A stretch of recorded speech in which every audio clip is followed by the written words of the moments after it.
السلام عليكم ورحمة الله وبركاته داوديال كسر دوادا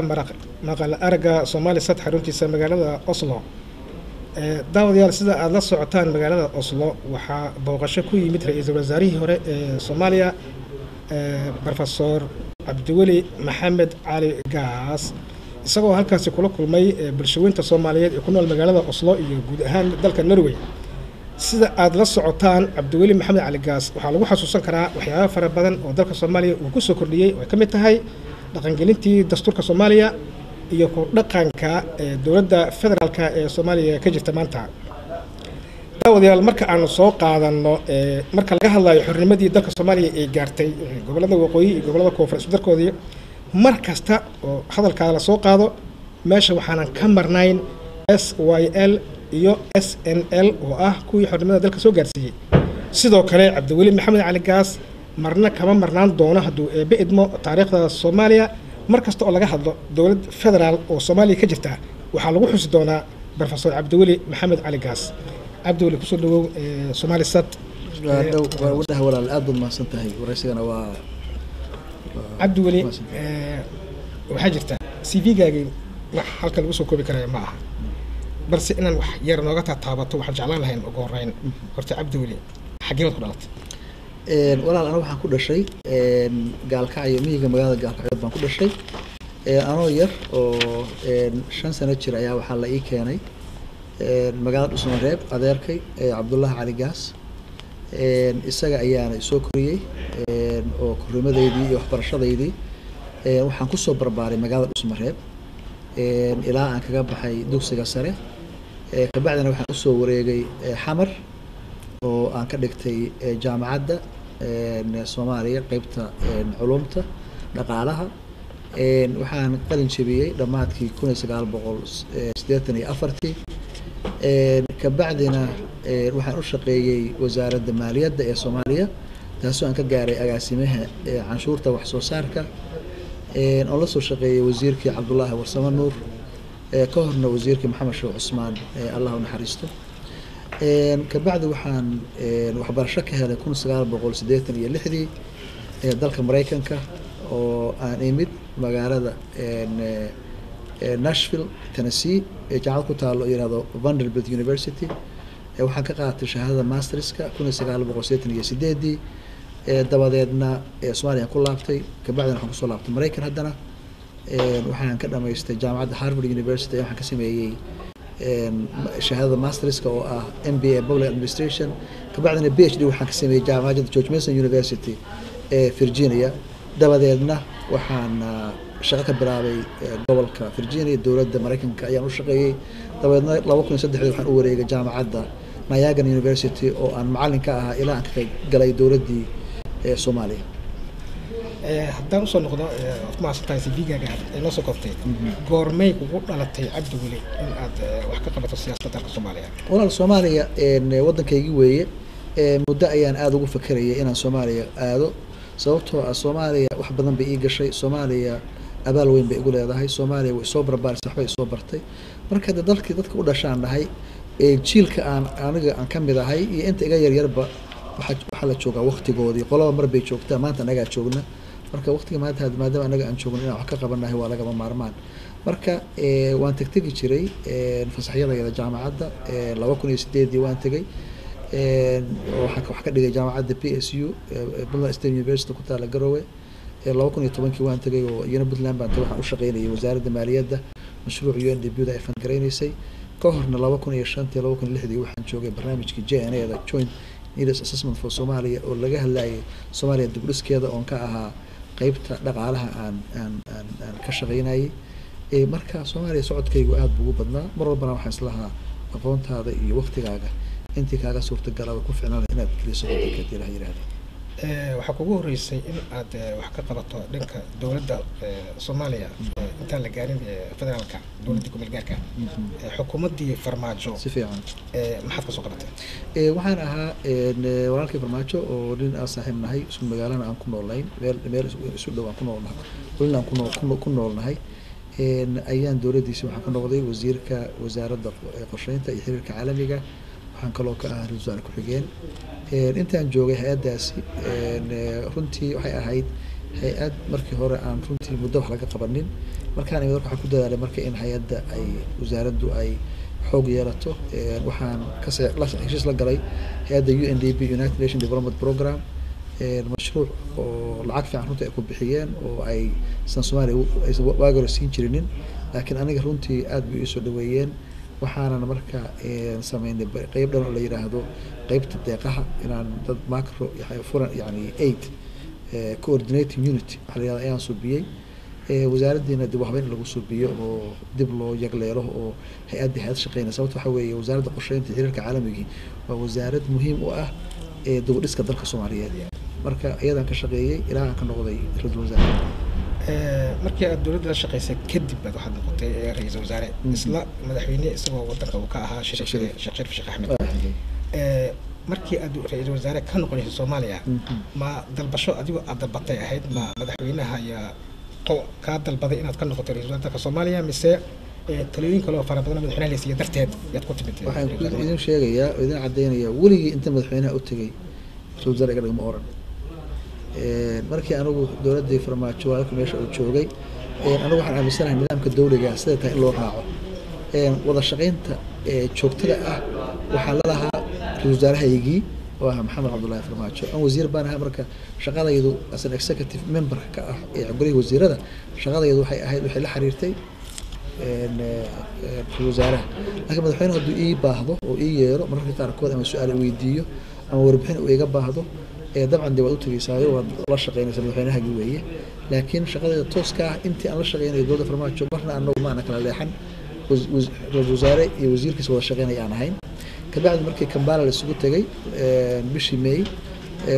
2011 ayaa waxaa soo baxday baahi ah in wax laga bedelo nidaamka dawliga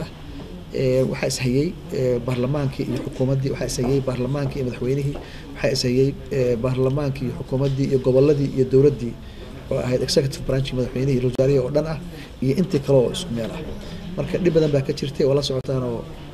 gudoomiyaha baarlamaanka galmudug Puntland al-Sunna wal Jamaa waxay ku shireen Nairobi iyo ka soo jeeday dowladda bishii March 2011 marka dhib waxaa jiray ah dowladda soo foor saaray waxaa soo dhaweyd TFG da mandate-kooda uu dhamaanayo wax bedelayna aan la aqoonin taas ayaa keentay marka in isbedel uu yimaado markaasna aan noqdo ra'iisul wasaare waxaana dabcan talada la siinay madaxweynaha ay ahayd mar walba in isbedel uu yimaado taas ayaa keentay waxaan xasuusanaa dalka Soomaaliya intii aad ra'iisul wasaare ka ahayd waxa ku soo maray xumaan iyo samaan farxad iyo murugo labadaba ku soo mareen si fiican waxaan daawanay aan media ka aragnay ninkii ugu horeeyay oo ra'iisul wasaare Soomaaliya ah burburkii kadib tagay xeebta Liido ku soo dabaashay oo kubadda ku soo ciyaaray dadkii meesha kula soo kulmay si fiican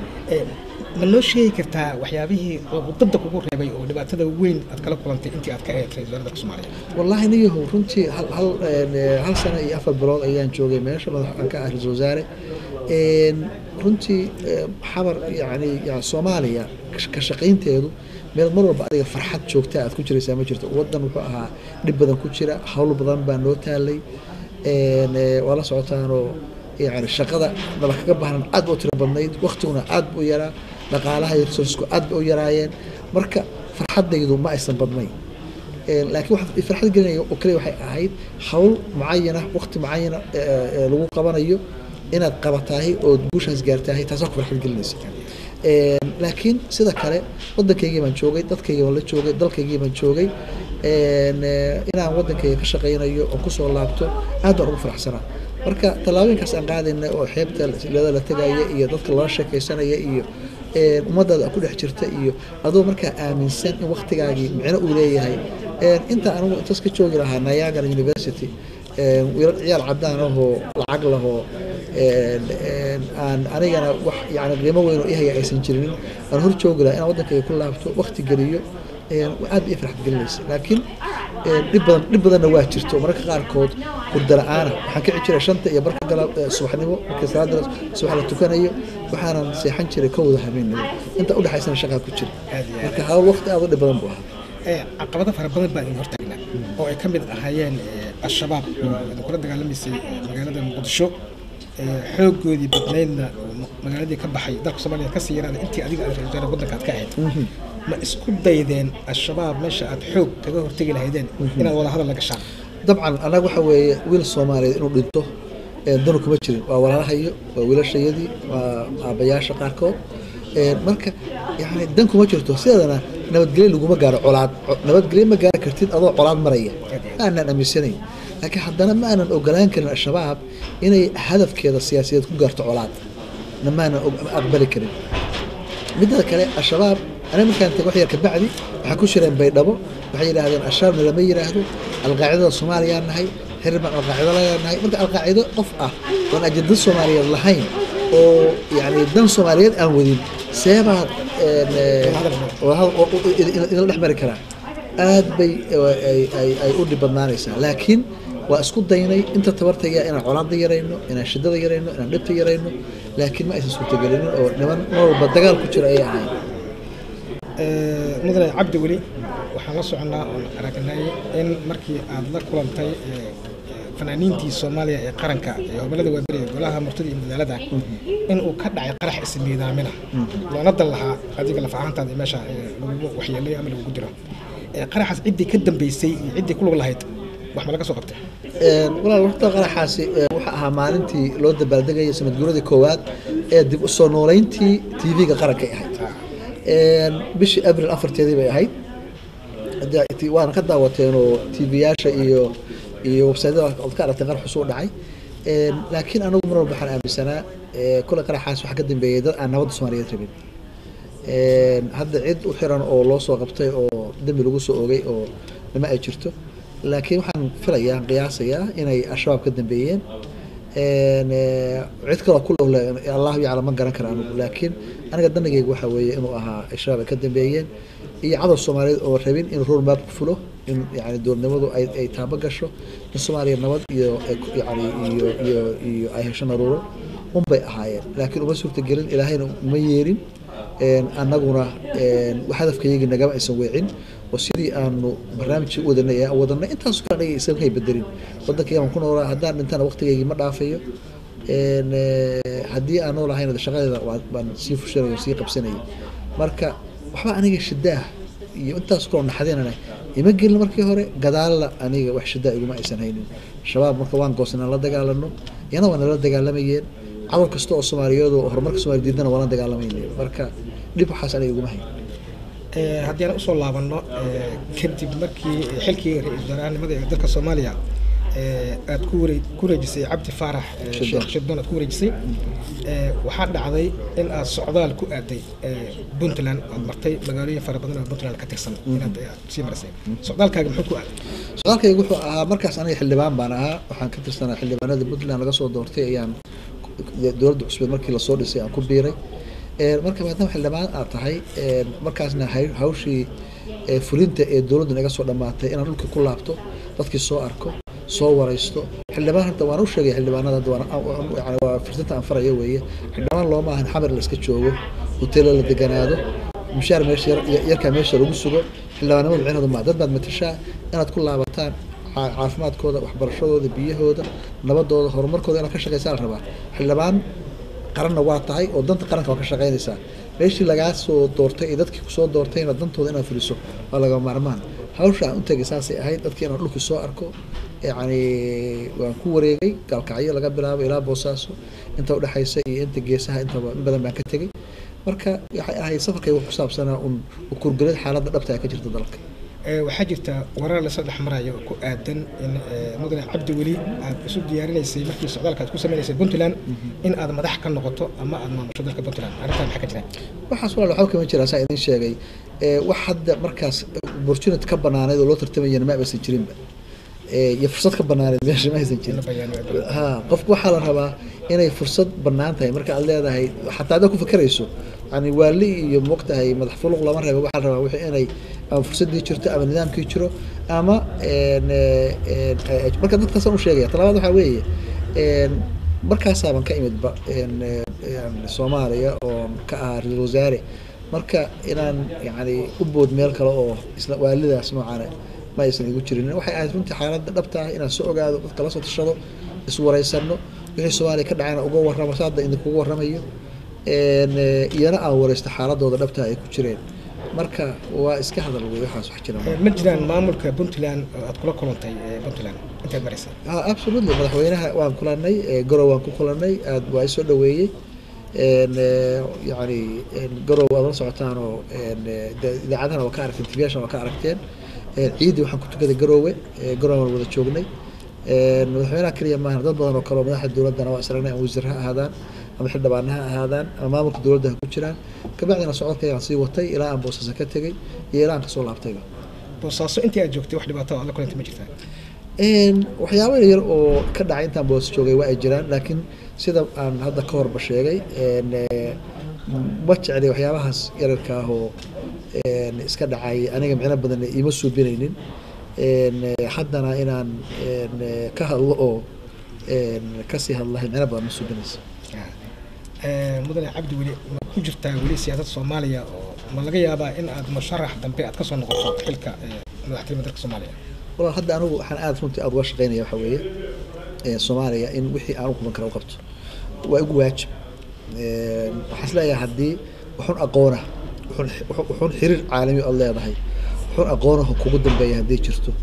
أنا الفرصة كفى إيدين ويده ومضى سؤال وقفى إيدين ويده وكهكرته حدوته أما زعل كان بضاع ما نفهمين إن عصاميه مركا وحي عصامين كلا الصومالي ولا جيدا وكشقينا إياه marka taas siyaasad kaliya ma aqoonta siyaabo badan u gudbin kartaa saxada in sheegan waxa rabaa in aad uga shaqeeyo dhanka waxbarashada caafimaadka biyaha nabadgelyada horumarka wixii aan ka tari karo inaan ka taro dalkayga ayaa rabaa taas ayaa hadda aad ugu weyn yani mana oran karo oo dib dambe siyaasad uma garayana qof oran kara ma jiraba يعني بين هذا ما أنت إرادة سياسة ورقة قليمية وبرت هذا أنا ورث كلام بحياة ترى هذا وشري أساسا تريه هذا ما أنت سأقول هذا أنا مرة بين إرادة لكن حبا هذا أنا رؤى قرينا يما يجران لكن هذا أنا واحد دقدقه يدي ذا كشرة أو كسب ودانا ما يجران سفر كاي حتى كنت من النرويج محكوا هذا سفر كاي وسائدين شيء شري حري يعني ذي إنه كل شيء حفلة دي إن بدنا إيتي من ذا أنا وجوه رمي وحويه إن bulshooyinka Soomaaliyeed ee qurbaha ku nool wixii aan gaari kara aan gaaro uga sheekeeyo Soomaaliya wanaaga ka jira Soomaaliya isbedelka ku dhacaya isbedelka Soomaaliya la rabo inuu ka abuurmo in ayagu ay ka noqdaan qayb maadaama ay yihiin intii uga aqoonta badnayd intii ugu dhaqaalaha badnayd intii wadanku wax soo baray intii Soomaaliya wax soo tartay intii dowladnimada garanaysay intii maamul wax ka soo qabatay waxaas oo dibadda ku nool yihiin marka dadka diasporada ama qurba joogta ah in la dhiiri geliyo in wax loo sheego la wacyi geliyo Soomaaliyana marka ay ku laabtaan wadankiina isbedel ay ka sameeyaan intaas ay ugu muhiimsanay abdi wali waxaad ku nooshahay dalka Mareykanka waa socdaalkaagii labaad ee halkan aad ku timaado inta aan maqalsanahay mid saddexaadna ugu jiray laakiin labada mar baan ku kulanay Oslo si fiican marka la fiiriyo dadka Soomaaliyeed ee ku nool halkii aad ka timid Mareykanka iyo kuwa ku nool halkan Norway ku nool marka isbarbar dhigto farqi maxaa u dhaxeeya sababta wallahi waxa isleeyahay horta wadanku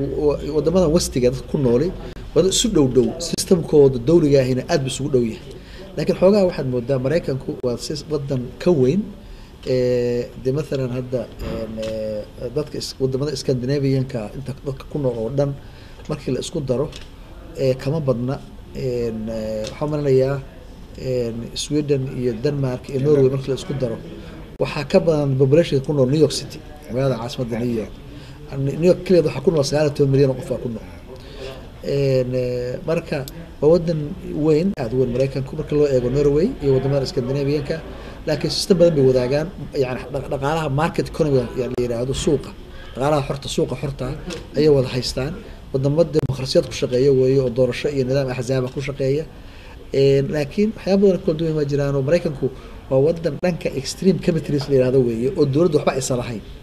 waxa la yiraahdaa Mareykanka mahma waxa jirta waxay oranaysaa waxa oo dowladdu la rabo inay qabato waxa weeye to defend the country and deliver the mail macnaheedu waxa weeye dowladdu waxa laga rabaa inay lahaato oo kaliya boostada iyo ciidamada wax kale oo dowladda ma jirto laakiin wadankan wuxuu leeyahay system dowladdii iyo private sector-kii ama se dhaqaalihii xorta iyo dowladdii isdhex gashay yihiin mixed economy la yiraahdo oo waxa kale ku duwan yihiin Soomaalida ku nool